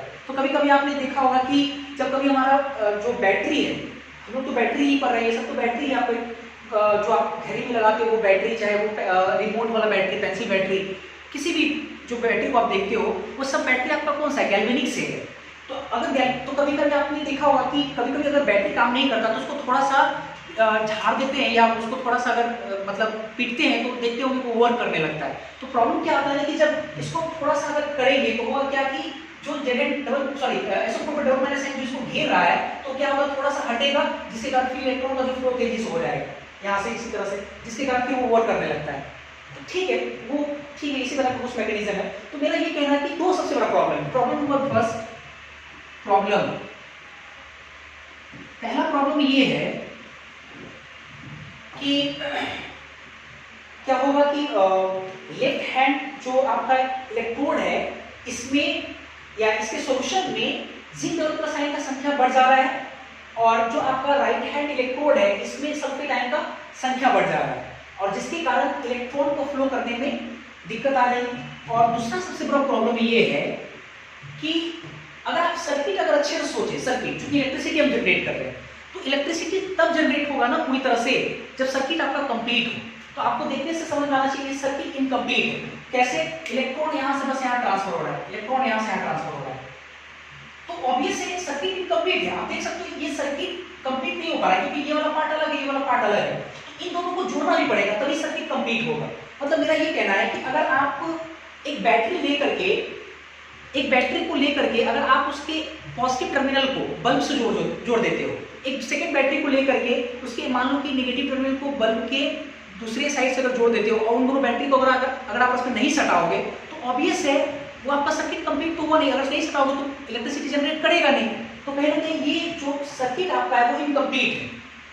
ठीक है, दो प्रॉब्लम है। पहला प्रॉब्लम क्या बोले हम आपको, पहला प्रॉब्लम ये बोले कि समय के साथ यहाँ पे जिंक डबल प्लस आयन का संख्या क्या हो रहा है, बढ़ रहा है, जिसके कारण जो आपका इलेक्ट्रॉन है वो जिसके कारण Zn डबल प्लस आयन मतलब Zn डबल प्लस आयन के सॉल्यूशन में मतलब छलांग नहीं लगा पा रहा है, इलेक्ट्रॉन रिलीज नहीं कर पा रहा है, इलेक्ट्रॉन का फ्लो कम हो जा रहा है। और साथ ही साथ ये भी मेंशन किए कि अगर इलेक्ट्रॉन अगर फ्लो करता भी है, अगर यहाँ पे सल्फेट आयन का संख्या बढ़ जाता है, सल्फेट आयन का संख्या, तो वो सल्फेट आयन क्या करता है कि इनकमिंग इलेक्ट्रॉन को रिपेल करता है, जिसके कारण कॉपर डबल प्लस आयन उस इलेक्ट्रॉन को गेन नहीं कर पाता है। तो इस प्रॉब्लम के कारण कहीं इलेक्ट्रिसिटी का जो मैग्नीट्यूड वो घट जाता है।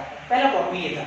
सेकेंड प्रॉब्लम क्या है, मैंने आपको बोला कि सर्किट इनकम्प्लीट है, तो इस प्रॉब्लम को दूर करने के लिए, इस प्रॉब्लम से न्यास पाने के लिए हम लोग क्या करते हैं, एक सॉल्ट ब्रिज को जोड़ते हैं। सॉल्ट ब्रिज को जोड़ते हैं, वो क्या करता है, इन दोनों प्रॉब्लम को सॉर्ट आउट कर देता है। सॉल्ट ब्रिज लाते हैं। अब सवाल ये सॉल्ट ब्रिज क्या है, तो इसको समझना पड़ेगा। ठीक है, देखते हैं पहले सॉल्ट ब्रिज। सॉल्ट ब्रीज, पुल का काम करेगा ब्रीज, सॉल्ट ब्रीज। ठीक है, सॉल्ट ब्रीज जो होता है ये इन्वर्टेड यू शेप का एक ट्यूब होता है, इन्वर्टेड उल्टा, मतलब ऐसे you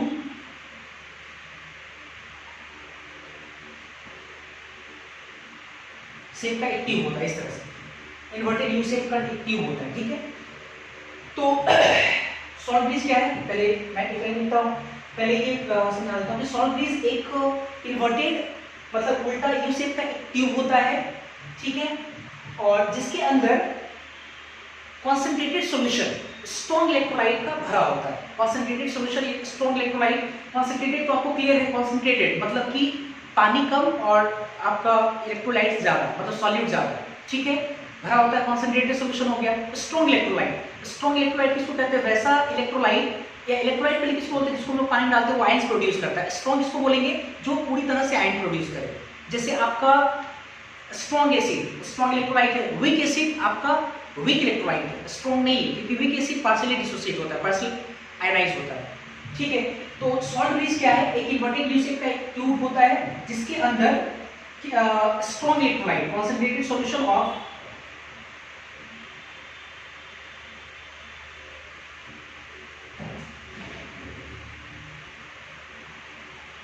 strong electrolyte like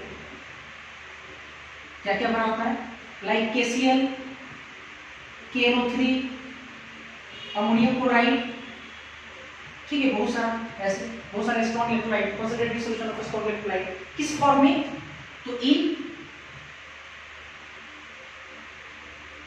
semi solid phase या इन अगर अगर जेल या इन जेलेटिन। मतलब हम ये कहना चाहते हैं कि जो आपका सॉल्ट ब्रीज है वो इन्वर्टेड यू शेप का एक ट्यूब है जिसके अंदर concentrated solution of strong electrolyte भरा रहता है, KCl, KNO3, ammonium chloride etcetera, ये सब होता है। किस फॉर्म में, तो सेमी सॉलिड पेस्ट के फॉर्म में, सेमी सॉलिड पेस्ट। क्यों, ये मैं मेंशन करूंगा। या एक अगर अगर जेल, मतलब उसको अगर अगर नाम का एक पौधा आता है, एक पेस्ट, मतलब पेस्ट नहीं बोल सकते, उसको बोल सकते हैं कि पाउडर होता है अगर अगर, एक अगर अगर नाम के पौधे से वो निकलता है पाउडर, और उस पाउडर को जब हम लोग उस पाउडर में जब हम लोग पानी डालते हैं तो वो बोल सकते हैं काढ़ा जैसा बन जाता है। ठीक है, एक काढ़ा जैसा बन जाता है, मतलब बोल सकते हैं कि सिंपल पेस्ट बन जाता है। तो अगर अगर जेल में मिलाकर के इसको बना लेते हैं, या जेलेटिन में, जेलेटिन भी मिलाकर बनाते हैं। ऐसा इसलिए करते हैं सेमी सॉलिड पेस्ट, क्योंकि जब हम लोग इन दोनों को जोड़ते हैं, तो सॉलिड बेस को क्या करते हैं, इन दोनों से जोड़ते हैं ऐसे,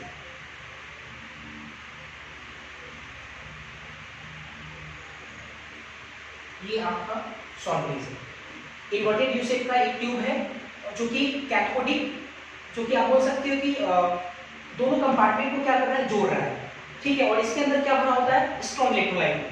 तो अब एक सवाल ये है आपके मन में होगा कि सर स्ट्रॉन्ग इलेक्ट्रोलाइट, चलो ठीक है, समझ में आ गया कि ठीक है, बहुत सारे क्वेश्चन आपके मन में होंगे कि सर स्ट्रॉन्ग इलेक्ट्रोलाइट क्यों, सर सेमी सॉलिड पेस्ट की फॉर्म में क्यों। मैं एक थोड़ा थोड़ा करके मैं समझा रहा हूँ। पहले सबसे पहले तो मैं आपको ये समझाऊंगी कि सेमी सॉलिड पेस्ट या अगर अगर जेल या जेलेटिन के फॉर्म में हम लोग क्यों लेकर के उसके सॉल्यूशन को हम लोग सॉल्ट ब्रीज में रखते हैं। तो इसका रीजन ये है कि आप क्या कर रहे हो कि जो आप सॉल्ट ब्रीज ले रहे हो इन्वर्टेड यू शेप का, उसको आप ऐसे करके जोड़ रहे हो उल्टा करके। तो अगर मान लो पूरी तरह से लिक्विड है या पूरी तरह से पाउडर है तो वो तो गिर जाएगा, लेकिन अगर हम उसको सेमी सॉलिड पेस्ट के फॉर्म में रखेंगे, जैसे आपका टूथपेस्ट होता है उसके फॉर्म में रखेंगे, अगर आप टूथपेस्ट को उल्टा करके रखो तो वो गिरता नहीं है आपका। ठीक है, तो हम बस उसको बचाने के लिए क्या कर रहे हैं कि सेमी सॉलिड पेस्ट के फॉर्म उसको रख रहे हैं, किसको, स्ट्रॉन्ग इलेक्ट्रोलाइट्स को सॉल्ट ब्रीज में करके। तो जब हम लोग स्ट्रॉन्ग इलेक्ट्रोलाइट को लाते हैं इस सॉल्ट ब्रीज में, ठीक है, तो सेमी सॉलिड पेस्ट की फॉर्म, ताकि ये नीचे गिरे नहीं। ठीक है, अब बहुत सारे मन में सवाल होगा सर स्ट्रॉन्ग इलेक्ट्रोलाइट क्यों, तो एक एक करके मैं जवाब दूंगा। पहले उसको रहने देते हैं, पहले मेन क्वेश्चन पे आते हैं। अभी हम लोगों ने पढ़ा सॉल्ट ब्रीज। सॉल्ट ब्रीज क्यों इंट्रोड्यूस किए, क्योंकि सॉल्ट ब्रीज दो प्रॉब्लम को सॉर्ट आउट करता है। कौन कौन सा प्रॉब्लम, पहला प्रॉब्लम क्या था, पहला प्रॉब्लम था कि समय के साथ, बढ़िया से समय के साथ क्या हो रहा था कि लेफ्ट हैंड जो इलेक्ट्रोड है या सॉल्यूशन है, इस सॉल्यूशन में पॉजिटिव चार्ज हो जाता है, पॉजिटिव चार्ज सॉल्यूशन हो जाता है और राइट साइड वाला जो सॉल्यूशन है वो नेगेटिव चार्ज सॉल्यूशन हो जाता है। तो उसको मेंटेन करने के लिए, मतलब लेफ्ट हैंड जो पॉजिटिव हो रहा है वो पॉजिटिव नहीं हो और राइट साइड जो नेगेटिव सॉल्यूशन हो रहा है वो नेगेटिव नहीं हो, ताकि आपका सेल अच्छी तरह से वर्क करे। क्लियर है? तो इसको मैं समझाता हूँ। होता क्या है कि जब इसके अंदर जब हम लोग सेमी सॉलिड पेस्ट की फॉर्म में जो स्ट्रॉन्ग इलेक्ट्रोलाइट लेते हैं, स्ट्रॉन्ग इलेक्ट्रोलाइट मतलब पूरी तरह से टूट जाएगा, मतलब KCl को तोड़ेंगे तो क्या होगा, Cl माइनस और क्या होगा K प्लस, यही होगा। तो ये जो Cl माइनस है ये क्या करेगा, इस तरफ जाएगा इस कंपार्टमेंट में, और जो Zn डबल प्लस जो एक्स्ट्रा आ रहा है वो Zn के साथ थोड़ी कंबाइन होकर के ZnCl2 बना देगा, ZnCl2, मतलब कि Cl माइनस जो होगा Zn डबल प्लस आयन का संख्या जो बढ़ रहा है उसको क्या करेगा, ट्रैक कर लेगा, उसको खींच लेगा। तो जैसे उसको खींच लेगा तो धीरे धीरे क्या होगा, इस कंपार्टमेंट में Z डबल प्लस आयन का संख्या घटेगा, अर्थात जो सॉल्यूशन पॉजिटिव था वो न्यूट्रल की तरफ चला जाएगा और ये जो K प्लस आयन है वो क्या करेगा, इस सॉल्ट ब्रिज के माध्यम से क्या होगा कि K राइट साइड वाले कंपार्टमेंट की तरफ आएगा और इधर जो सल्फेट आयन का संख्या बढ़ रहा है ये पोटेशियम को सल्फेट के साथ कंबाइन होकर के पोटेशियम सल्फेट बना लेगा, मतलब कि पोटेशियम यहाँ पर जाकर के सल्फेट आयन को क्या करेगा, ट्रैप कर लेगा, निकाल लेगा। सही है? तो इस तरह से हमारा क्या होगा, इधर जो नेगेटिव चार्ज सॉल्यूशन बढ़ रहा था वो नेगेटिव क्या होगा, न्यूट्रल की तरफ चला जाएगा। तो पहला प्रॉब्लम तो सॉर्ट आउट हो गया, क्योंकि एक तरफ पॉजिटिव हो रहा था एक तरफ नेगेटिव हो रहा था, जिसके कारण से इलेक्ट्रॉन का फ्लो कम हो जा रहा था। तो उस इलेक्ट्रॉन के फ्लो को बराबर रखने के लिए हम लोग क्या किए कि जब सॉल्ट ब्रिज को जोड़ रहे हैं तो कॉरस्पॉन्डिंग जो आयन मिलता है स्ट्रॉन्ग इलेक्ट्रोलाइट के द्वारा वो रिस्पेक्टिव कंपार्टमेंट में जाकर के आयंस को ट्रैक कर लेता है, जिसके कारण सॉल्यूशन की जो इलेक्ट्रिकल यूटिलिटी वो मेंटेन हो जाती है। ठीक है, पहला प्रॉब्लम तो ये दूर हो गया, जैसे सॉल्ट ब्रिज को जोड़े।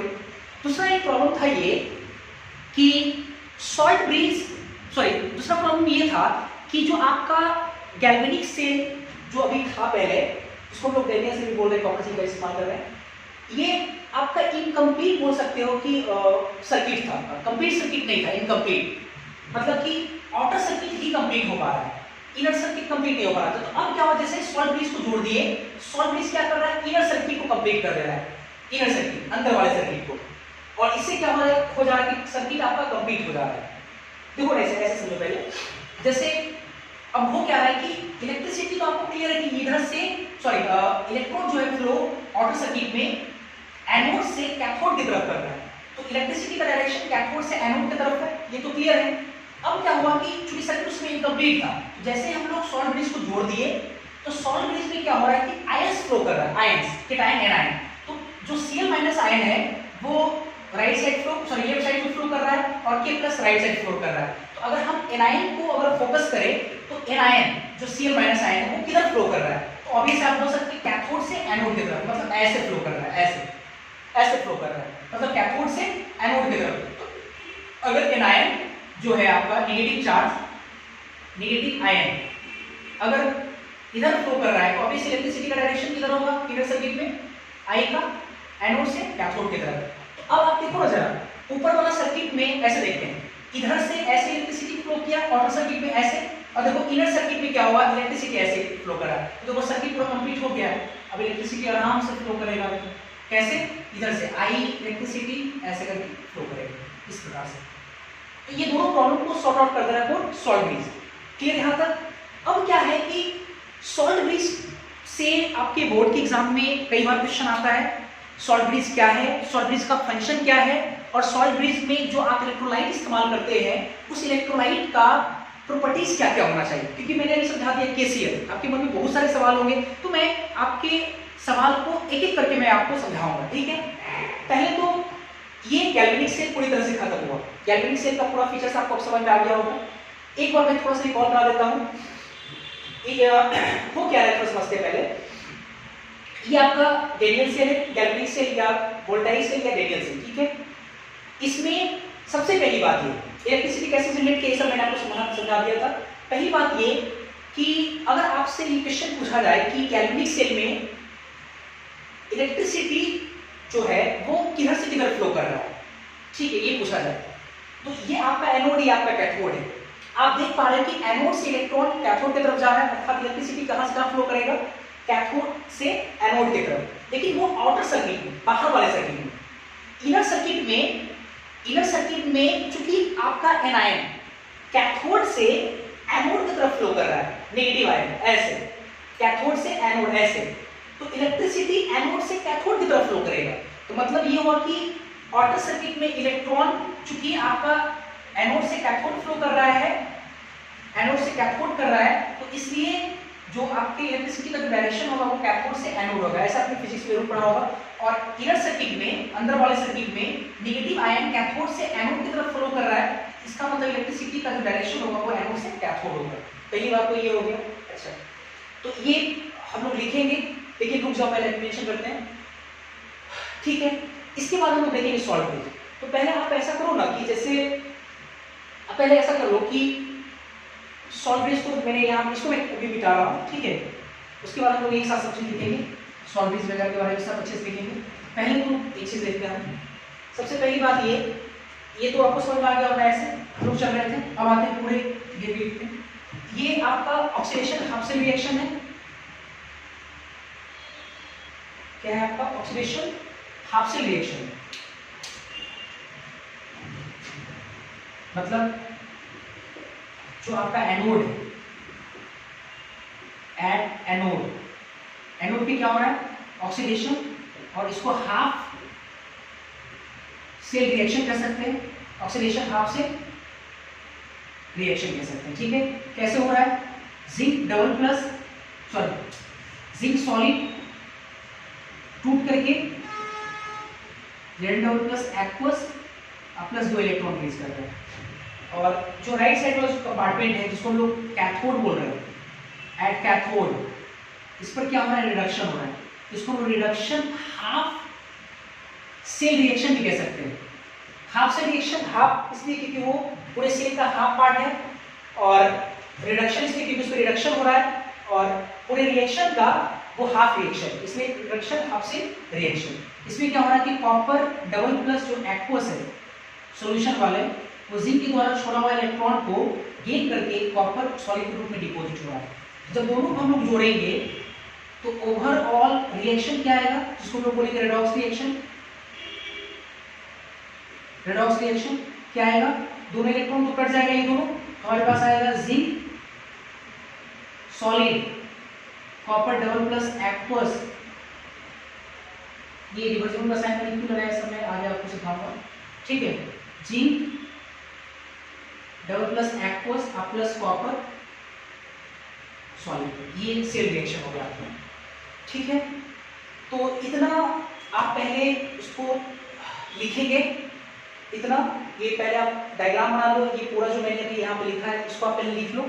इसके बाद मैं कुछ पॉइंट्स को बोलता हूँ, पहले आप उस पॉइंट को लिखेंगे, और फिर उसके बाद मैं सॉल्ट ब्रिज क्या है इसके बारे में लिखाऊंगा। फिर उसके बाद सॉल्ट ब्रिज का फंक्शन क्या है ये मैं समझाऊंगा, और फिर प्रॉपर्टीज ऑफ इलेक्ट्रोलाइट्स, मतलब सॉल्ट ब्रिज में जो इलेक्ट्रोलाइट जो हम लोग लेते हैं उसकी प्रॉपर्टीज क्या होना चाहिए उस पर हम लोग देखेंगे। तो पहले आप यहाँ से लेकर के यहाँ तक पहले नोट करें, ठीक है। इसके बाद फिर देखते हैं।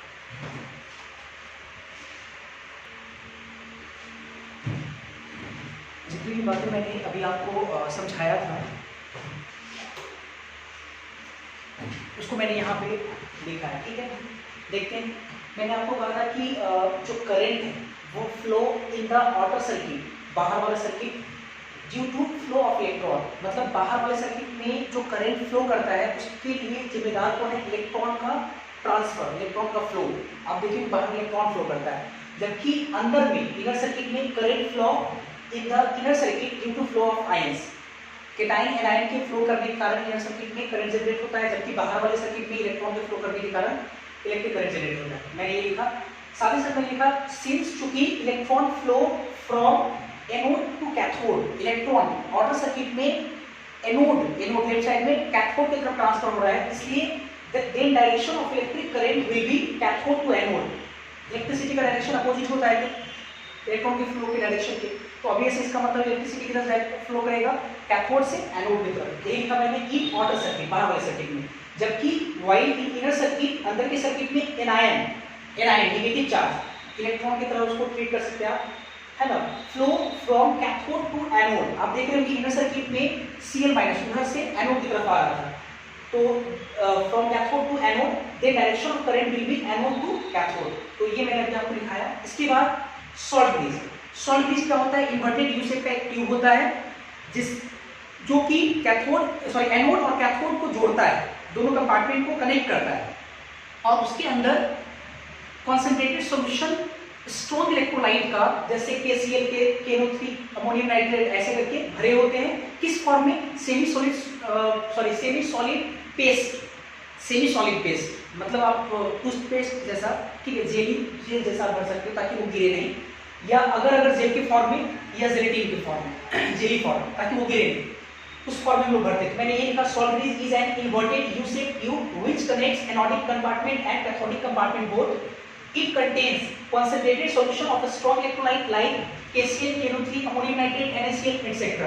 in the form of semi-solid paste या अगर जेल या जेलेटिन। मैंने इसको समझाया था पहले, ठीक है। इसके बाद ये आपके एग्जाम में आएगा, तो आप सॉल्ट ब्रिज क्या है आप ये लिख सकते हो। सॉल्ट ब्रिज का फंक्शन क्या था आपको याद होगा, जो दो प्रॉब्लम था उन दोनों प्रॉब्लम को सॉर्ट आउट करने के लिए सॉल्ट ब्रिज को लगाया गया था। सॉल्ट ब्रिज का पहला फंक्शन कि दोनों कंपार्टमेंट में इलेक्ट्रिकल न्यूट्रलिटी को मेंटेन करता है। आपको याद होगा एक तरफ पॉजिटिव चार्ज सोल्यूशन बन रहा था, एक तरफ नेगेटिव चार्ज सोल्यूशन बन रहा था। जैसे ही जब हम लोग सॉल्ट ब्रिज को कनेक्ट कर दिए थे, तो सॉल्ट ब्रिज में जो आप इलेक्ट्रोलाइट्स भरे हो उसके आयंस, जिधर केटायन का संख्या ज्यादा, जिधर पॉजिटिव चार्ज ज्यादा, उधर एनायन जाकर के क्या करता था, उसको ट्रैप कर लेता था, सॉल्यूशन को न्यूट्रलाइज करता था।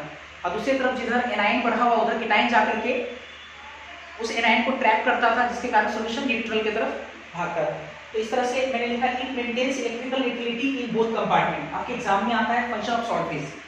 सेकंड, ये काफी इंपॉर्टेंट, आपको ये लिखना है। Second, it complete inner circuit of the galvanic cell. आपको याद होगा कि जब हम लोग गैल्वेनिक सेल बनाए थे, तो गैल्वेनिक सेल कंप्लीट नहीं था आपका, मतलब सिर्फ आउटर सर्किट ही था, ऊपर में, नीचे से सर्किट नहीं जा रहा था, मतलब पूरा कंप्लीट आपका सर्किट तैयार नहीं हो पा रहा था। लेकिन जैसे ही हमने सॉल्ट ब्रिज को लगाया तो पूरी तरह सर्किट कंप्लीट हो गया। तो इसको मैंने लिखा इट कंप्लीट, मतलब salt bridge completes inner circuit of the galvanic cell, ठीक है। और एक और है सॉल्ट ब्रिज का फंक्शन, हालांकि वो आपके बोर्ड के एग्जाम में तो नहीं आता है, आपको लिखना भी नहीं है, लेकिन एक पॉइंट है जो आपके किसी रेफरेंस किताब में अगर पढ़ोगे तो ये पॉइंट मेंशन किया रहता है, कॉम्पिटिटिव एग्जामिनेशन के पॉइंट ऑफ व्यू से हो सकता है इंपॉर्टेंट। तो सॉल्ट ब्रिज का एक और फंक्शन ये है कि ये मिनिमाइज करता है, इट मिनिमाइजेस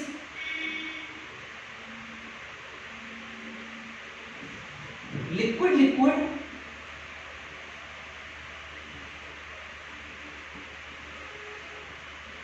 जंक्शन पोटेंशियल।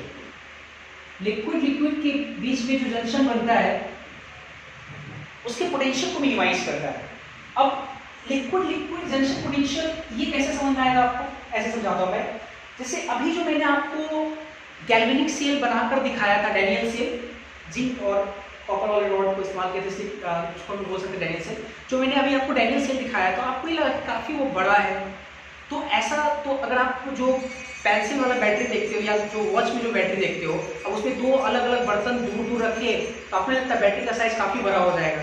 तो आपके जो पेंसिल बैटरी हो या फिर दूसरा जो बैटरी होता है उसमें दो हम लोग कंटेनर नहीं लेते, उसमें सिंगल कंटेनर होता है, सिंगल कंटेनर, और इसी सिंगल कंटेनर को दो पार्ट में बांट दिया जाता है, ठीक है। ऐसे कुछ करके होता है बैटरी। देखो जरा इधर आपका याद होगा, ये आपका एनोड है, ये आपका कैथोड है, ठीक है। तो एनोड वाले में याद होगा, चूंकि एनोड आपका कैसा था, नेगेटिव था ना, नेगेटिव में पॉजिटिव सॉल्यूशन क्रिएट हुआ था, आपका याद होगा, प्लस सॉल्यूशन का नेचर कैसा था, पॉजिटिव चार्ज सॉल्यूशन बन रहा था ना। इधर वाले में नेगेटिव चार्ज सॉल्यूशन, तो नेगेटिव चार्ज सॉल्यूशन, तो देखो जरा अच्छे से, नेगेटिव चार्ज सॉल्यूशन, तो ये पॉजिटिव चार्ज सॉल्यूशन है इधर, और बीच में आपका सेपरेशन दिया हुआ है, इधर क्या है, नेगेटिव चार्ज सॉल्यूशन। इन दोनों के बीच में फिजिक्स में आपने जरूर पढ़ा होगा, इन दोनों के बीच में एक पोटेंशियल क्रिएट होगा, एक पोटेंशियल क्रिएट हो जा रहा है। तो ये पोटेंशियल जो क्रिएट हो रहा है इसकी वजह से क्या होगा कि जो आपको इलेक्ट्रिसिटी मिल रहा है इस बैटरी के कारण, जो आपको आउटर सर्किट में जो इलेक्ट्रिसिटी मिल रहा है या जो आपको पोटेंशियल मिल रहा है, उस पोटेंशियल को ये घटा देगा। क्यों घटाएगा, आप ऐसे समझो, प्लस माइनस, फिजिक्स में जरूर पढ़ा होगा कि प्लस माइनस मतलब जो पोटेंशियल जो होगा, इलेक्ट्रिक फील्ड जो होगा वो प्लस से माइनस की तरफ ऐसे करके होगा, और इसमें आप देखे होंगे इस तरफ में कि इसमें हम लोग देखे थे यहाँ पे क्या, इलेक्ट्रिसिटी का जो डायरेक्शन था इधर मतलब माइनस था, ये सॉलिड रॉड पे, इस सॉलिड रॉड पे क्या था, प्लस था आपका, याद होगा आपको, कॉपर वाला प्लस था। तो इस वाले में डायरेक्शन इधर होगा, तो करेगा क्या कि ये, अब देखो ना डायरेक्शन इधर होगा, तो करेगा कि ये जो पोटेंशियल क्रिएट हुआ अंदर में इनर सर्किट में, ये पोटेंशियल क्या करेगा, इस पोटेंशियल को घटा देगा। अगर मान लो कि आपके बाहर के जो पोटेंशियल, अगर मान लो कि 2.1 वोल्ट अगर क्रिएट होता है, मान लो जस्ट समझने के लिए 2.1 वोल्ट क्रिएट होता है, ये क्या करेगा, अगर ये थोड़ा यहाँ पोटेंशियल अंदर में क्रिएट होगा, तो अगर मान लो थोड़ा बहुत 0.1 भी हो गया, तो 0.1 का मतलब कि घटा के 2 वोल्ट पोटेंशियल कर देगा इसको। तो क्या करते हैं कि जैसे आप सॉल्ट ब्रिज लगाते हो, सॉल्ट ब्रिज लगाते हैं, तो सॉल्ट ब्रिज क्या करता है कि इधर जो पॉजिटिव, अच्छे समझना, इधर जो पॉजिटिव चार्ज था, तो नेगेटिव आयन आकर के इस पॉजिटिव चार्ज को क्या कर रहा है, ट्रैप कर ले रहा है। तो ट्रैप करने के कारण इधर प्लस घट जा रहा है, नेगेटिव की तरफ जा रहा है, और इधर जो है प्लस वाला आकर के माइनस को ट्रैप कर लेगा, इधर माइनस घट जाए, तो प्लस माइनस घटने के कारण क्या होता है कि ये जो जंक्शन पोटेंशियल जो क्रिएट हुआ लिक्विड लिक्विड के बीच में, उस पोटेंशियल को घटा देगा, मतलब 0.1 से घटाकर 0.0000001 कर दे रहा है। तो काफी कम घटा दे, ज्यादा घटा दे रहा है, जिसके कारण क्या हो रहा है कि जो आपका आउटर सर्किट में जो पोटेंशियल क्रिएट हो रहा है, उस पोटेंशियल को मतलब ज्यादा रहने दे रहा है, कम नहीं कर रहा है। तो ये भी एक काम करता है कौन, आपका सॉल्ट ब्रिज। तो सॉल्ट ब्रिज के बारे में लिखा है it minimises liquid liquid junction potential, ठीक है, ये हो गया। इसके बाद एक चीज और, इसके बाद ये फंक्शन ऑफ सॉल्ट ब्रिज हो गया। इसके बाद एक चीज और पढ़ना अपने को, जो आपने सॉल्ट ब्रिज में जो आपने इलेक्ट्रोलाइट्स इस्तेमाल किया है, इलेक्ट्रोलाइट्स का क्या क्या प्रॉपर्टीज होना चाहिए, तो पहले तो आप इसको नोट कर लो, फिर उसके बाद इलेक्ट्रोलाइट्स के क्या प्रॉपर्टीज है वो मैं लिख करके समझा दूंगा, ठीक है, इसको समझ आने क्या होगा। अब इसको पहले नोट करो।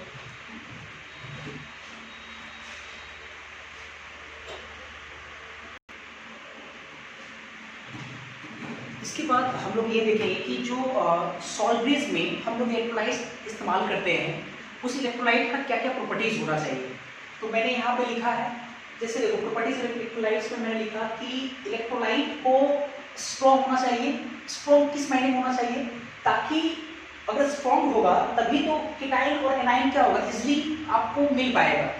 ऐसे सोचो ना, जैसे अगर मान लो कि आपने जो इलेक्ट्रोलाइट्स लिया है सॉल्ट ब्रिज में, अगर वो वीक होगा तो क्या होगा कि ज़्यादातर उसका हिस्सा जो है वो टूटेगा नहीं, मतलब बोल सकते हो कि वो अनडिसोसिएटेड फॉर्म में रहेगा। और जब टूटेगा नहीं, कीटाइन एनाइन बनेगा नहीं, तो वो फिर ट्रैप कैसे करेगा, सॉल्यूशन के इलेक्ट्रिकल न्यूट्रिलिटी को फिर मेंटेन कैसे कर पाएगा। तो इसलिए जो आपका इलेक्ट्रोलाइट है वो क्या होना चाहिए, स्ट्रॉन्ग, ताकि so that cation and anion easily move into their respective compartment, ताकि वो रिस्पेक्टिव कंपार्टमेंट में, मतलब कि कीटाइन कहाँ किधर जाएगा, एनाइन किधर जाएगा, वो मैंने समझा दिया था, ताकि वहाँ जाकर उसको आराम से ट्रैप कर सके। तो इसलिए स्ट्रॉन्ग होना चाहिए, पहला इसका ये फीचर हो गया, इलेक्ट्रोलाइट स्ट्रॉन्ग होना चाहिए। अच्छा, दूसरी बात मैंने लिखा कि इट शुड बी इनर्ट, मतलब इलेक्ट्रोलाइट्स को इनर्ट होना पड़ेगा। इनर्ट का मतलब होता है अक्रिय, मतलब जो क्रिया नहीं करे।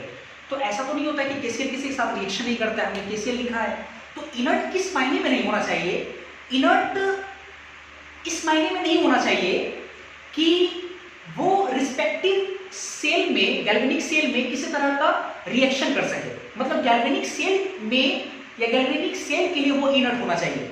मतलब आप वैसे इलेक्ट्रोलाइट को ही इस्तेमाल कर सकते हैं जो कि गैल्वेनिक सेल में जो अदर आयन या जो सब्सटेंस है उसके साथ वो रिएक्ट नहीं करे, वैसे ही हम लोग इलेक्ट्रोलाइट्स लेना पड़ेगा।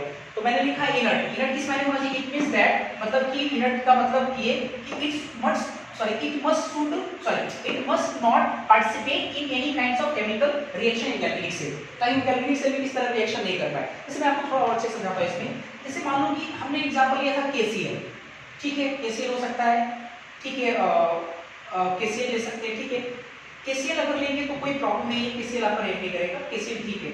अगर मान लो कि केसीएल की जगह पे अगर मान लो कि आप सिल्वर क्लोराइड लेते हैं, सिल्वर क्लोराइड AgCl, और मान लो कि सेल में सिल्वर का इलेक्ट्रोड है या सिल्वर मान लो आयन है, सिल्वर का आयन है इसमें, और जब ये सॉल्ट ब्रिज के माध्यम से, सॉल्ट ब्रिज के अगर माध्यम से अगर मान लो कि AgCl इधर Cl माइनस अगर इधर आएगा, Cl माइनस सॉल्ट ब्रिज के माध्यम से, तो ये क्या करेगा, Ag प्लस के साथ Cl माइनस आराम से कंबाइन हो करके यहाँ पे AgCl का क्या बना देगा, प्रेसिपिटेट बना देगा, AgCl का प्रेसिपिटेट बना देगा। तो कहीं ना कहीं जो अंदर में जो Ag प्लस आयन है उसको तो घटा रहा है, लेकिन वो सॉल्यूशन के अंदर में क्या बन रहा है, प्रेसिपिटेट बन जा रहा है, सॉलिड बन जा रहा है।